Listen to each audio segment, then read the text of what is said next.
In terms of actions, Alex, that we have taken, or we're working to take, I should say, from the federal government, we've increased disinformation research and tracking within the Surgeon General's office. We're flagging problematic posts for Facebook that spread disinformation. No one in your office has ever met with, coordinated, or otherwise engaged in any contact with a social media company in which you spoke to them about vaccine mandates, about COVID mask mandates, about the withdrawal from Afghanistan, about the current U.S. involvement in Ukraine. None of that has ever happened. I don't know what you're referring to, Senator. Welcome back to Notify America. We have multiple pressing stories to get to. Stories that include a major trucker boycott beginning today, Monday, that has working class truck drivers standing up against the ruling class, protesting government overreach and boycotting any future deliveries into New York City. Now, we spoke about this in a full video on our main channel yesterday, but there's new updates, new information that we want to show you. And we also have more stories from around the world that are important that corporate media doesn't want to touch. But before we get started, thank you for liking and sharing these videos. It really helps out the channel. And consider subscribing so you don't miss these daily updates. The White House Correspondents Association, which is a nonprofit that helps the media cover the president, basically an organization to help journalists connect with the White House, has just come out and publicly slammed the Biden administration over a memo the White House sent to most big media organizations last week over how to cover Joe Biden's diminishing mental faculties and how to report on Special Counsel Hur's report. And just to clarify, this memo was sent by the White House counsel's office, the legal branch of the White House, telling media organizations to stop covering the president like they were doing last week. Last week was the first time the press even asked any tough questions about Joe Biden's memory or his age, etc. And after 1 week of that, they couldn't handle it apparently. And they had their lawyers send a memo to these reporters. Now, the White House Correspondents Association released the memo publicly. Look at this. Biden's White House wrote this up. It gives multiple articles they disagree with as examples, saying these headlines from the Wall Street Journal, the New York Times, and this reporter's question from the briefing room at the White House are examples of what we don't like. Writing, quote, "These headlines are all incorrect. Perhaps the special counsel could have better written this sentence as found some evidence the president mishandled classified documents." Basically, they explain how they are misreporting the Hur report, that Biden didn't really mishandle classified documents. And they go on to give examples of how they should be reporting it. Folks, this is nuts. This is the White House counsel office, the White House counsel's office, dictating to the media how to report the news. The complete opposite of a free press. And the worst thing is that these media organizations probably just go along with it.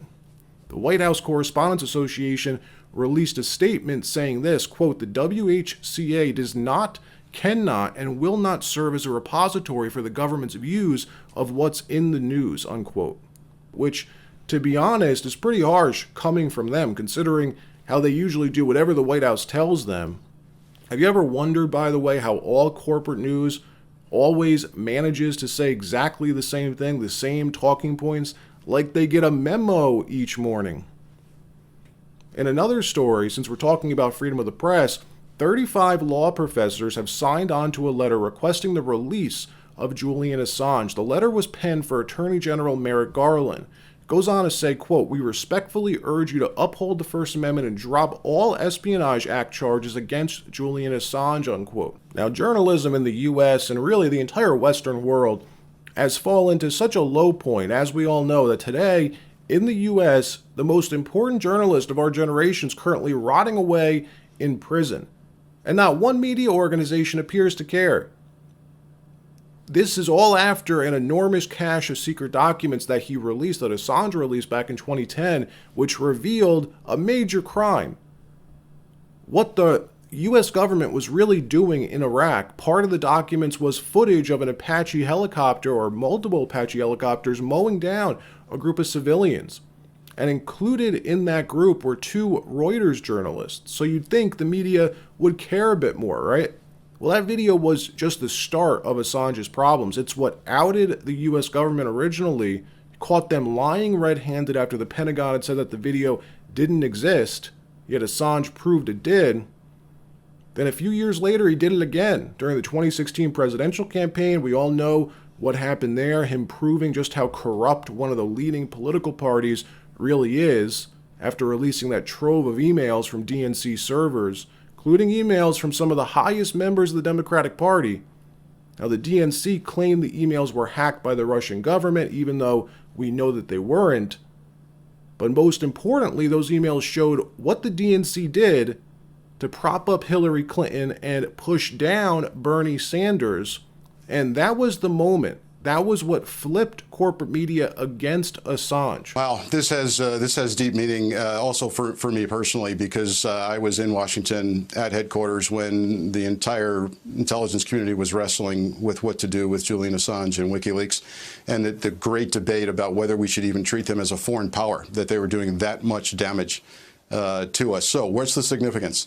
Look, I've said before on your show, Brian, that I think the strategy for Mueller is to tell us the story. What bothers me the most is that he hides under this sort of broad definition of a journalist. And we have to come out and say that this is not, stealing and using disinformation for a foreign government is not journalism. This is a no-brainer.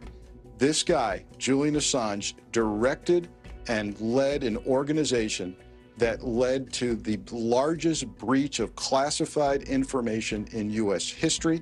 This is not some do-gooder whistleblower. Assange is a criminal. He's damaged national security. Assange isn't a journalist. Deep State Washington already wanted him taken down, right? But with the media no longer protecting him after that, they were free to move in. Quickly, he was forced into hiding, taking refuge at the Ecuadorian embassy in London, where he stayed for 7 years under political asylum. Then he did it again while he was there, released another major story about CIA spying, and realized up until this time, Julian Assange had not been charged with any crime in the U.S. Yet the CIA didn't care. Mike Pompeo, Trump's CIA director at the time, planned all types of nefarious activity around Assange, trying to get him out of the embassy, trying to get him into their custody, even discussing ways of eliminating him, like you see in this article. Something you may think that sounds crazy. Would our government really do that? Isn't that illegal? Well, take a listen to Mike Pompeo himself explain what his time running the CIA involved. Watch this. When I was a cadet, what's the cadet motto at West Point? You will not lie, cheat, or steal, or tolerate those who do. I was the CIA director. We lied, we cheated, we stole. It was like we had entire training courses.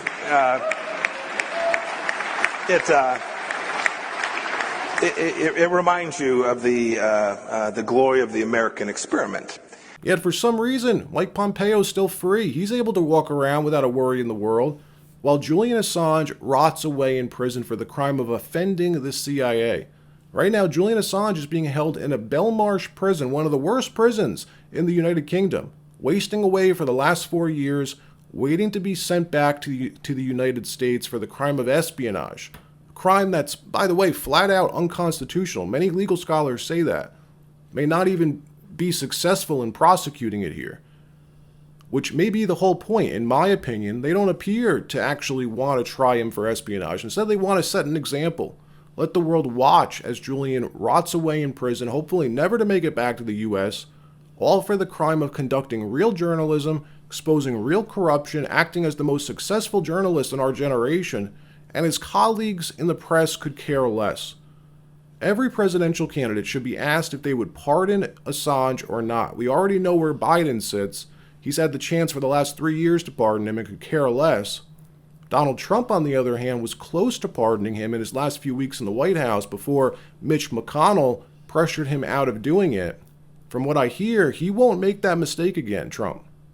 And for the record, by the way, RFK Jr. also has said numerous times that he would pardon Assange. You all know that Julian Assange is a heroic whistleblower. He stood up for democracy. He stood against the surveillance state. He stood against government corruption.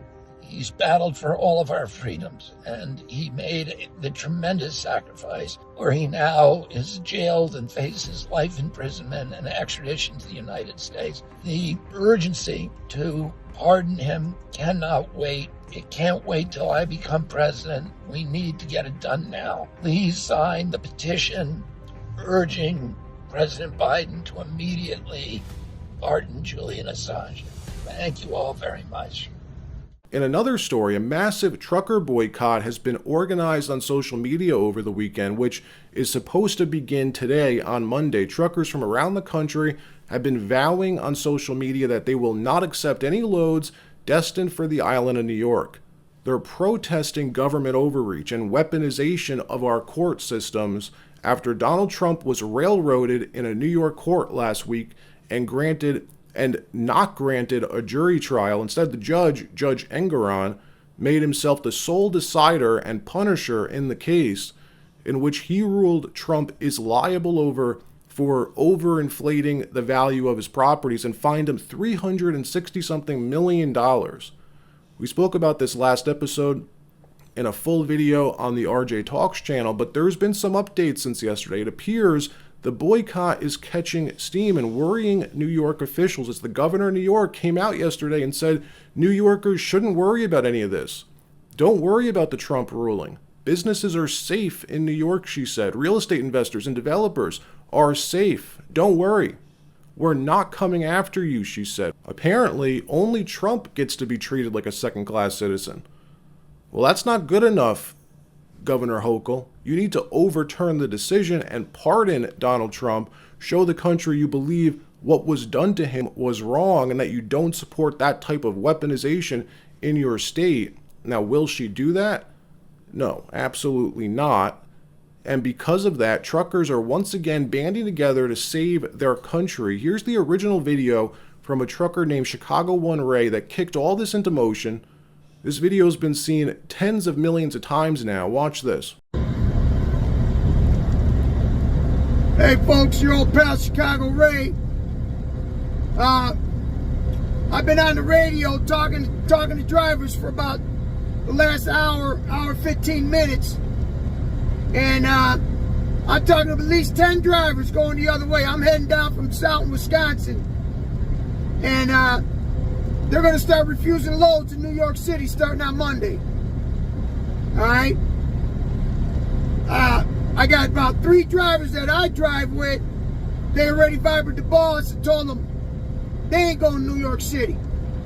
So, I don't know how far across the country this is, or how many truckers are going to start denying loads to going to New York City. But I'll tell you what, you look around and find out. Okay? Now, since then, it's been a flood. Boycott NYC has been trending for 48 hours, and truckers from around the country have vowed to not accept any loads into the Big Apple. Here's another video that's going viral. Watch this one. Good morning, Patriots. This is Trucker Jake. There's talk of a trucker boycott of the city of New York to protest the persecution of President Trump. Now, liberals seem to think that this is a pretty funny idea. Let me tell you a quick story. A couple years ago, a Colorado trucker was involved in a terrible accident, loss of life. It was tragic. The Colorado judge sentenced that trucker to 110 years in prison. Now, you decide for yourself whether or not he deserved that prison sentence, but when truck drivers from around America heard about that sentence, they organized a boycott against the state of Colorado. And within a month, they brought the state of Colorado to its knees. That judge resentenced that trucker from 110 years to 10 years in prison. The point is, MAGA patriots make this country run. Liberals, they make our coffee. This is Trucker Jake. God bless President Trump. God bless MAGA America. God bless our truckers. Y'all have a blessed day. So look, we'll see what happens. It remains to be seen if this is going to catch on and really make too much of a difference. We'll keep you posted. All right, that wraps up this episode. Like, subscribe, and we'll see you next time.